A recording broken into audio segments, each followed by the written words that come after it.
di jantung kota tua Yerusalem.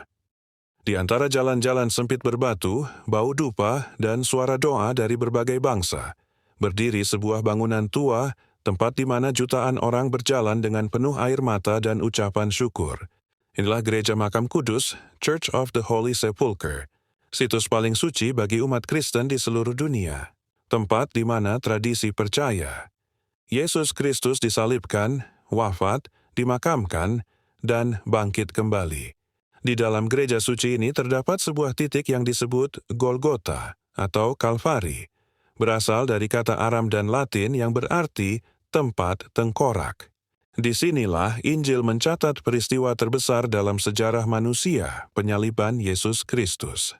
Pada bagian atas gereja ada sebuah kapel dengan altar yang berdiri tepat di atas batu karang. Di balik kaca bening, para peziarah melihat fragmen batu Golgota, yang diyakini sebagai dasar bukit tempat salib didirikan. Dan disinilah tradisi Kristen mengajarkan bahwa Maria, ibu Yesus, berdiri menyaksikan putranya disiksa, dipaku, dan digantung di kayu salib. Tidak ada ibu di dunia yang mampu menahan hancurnya hati melihat anaknya disiksa hingga mati. Namun Maria tetap berdiri dengan iman yang tidak tergoyahkan. Pada tahun 326 M, atas perintah Kaisar Konstantinus dan ibunya Santa Helena, sebuah gereja megah dibangun di lokasi ini setelah penyelidikan dan tradisi gereja mula-mula mengidentifikasi tempat penyaliban dan makam Yesus. Sejak itu, Gereja Makam Kudus menjadi pusat ziarah rohani terbesar umat Kristen. Di bawah satu atap, terdapat lokasi tradisional Golgota, tempat penyaliban. Dan tidak jauh dari situ, makam Yesus, tempat batu yang digulingkan dan kubur yang ditemukan kosong pada hari ketiga. Disinilah umat Kristen dari seluruh penjuru dunia berdiri, berlutut, dan menangis. Mengenang pengorbanan terbesar dalam sejarah manusia. Namun, kisah ini tidak lepas dari pertanyaan dan penelitian para ahli.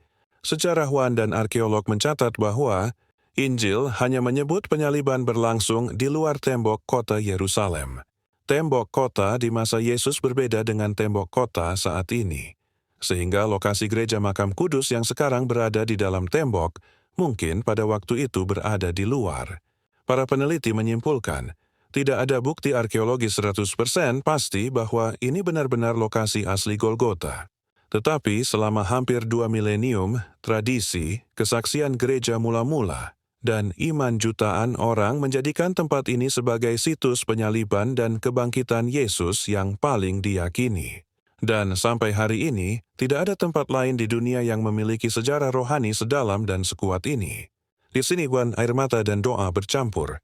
Orang dari budaya, bahasa, dan bangsa yang berbeda berdiri bersama dalam keheningan. Mereka menyentuh batu Golgota di bawah kaca. Mereka berlutut di depan makam kosong. Mereka mengenang darah yang mengalir untuk menebus dunia. Karena di tempat ini, cinta terbesar dinyatakan. Tidak ada kasih yang lebih besar daripada kasih seorang yang memberikan nyawanya bagi sahabat-sahabatnya. Di tempat ini, Maria berdiri di bawah salib, simbol penderitaan, kesetiaan, dan kasih seorang ibu. Dan di tempat ini, dunia menemukan harapan, karena kematian dikalahkan dan Yesus bangkit. Golgota bukan sekadar lokasi sejarah. Gereja Makam Kudus bukan sekadar bangunan. Ini adalah jantung iman Kristen, tempat di mana manusia menyaksikan puncak penderitaan dan kemenangan kasih Allah. Siapapun yang melangkah di tempat ini tidak akan pulang sama seperti ia datang.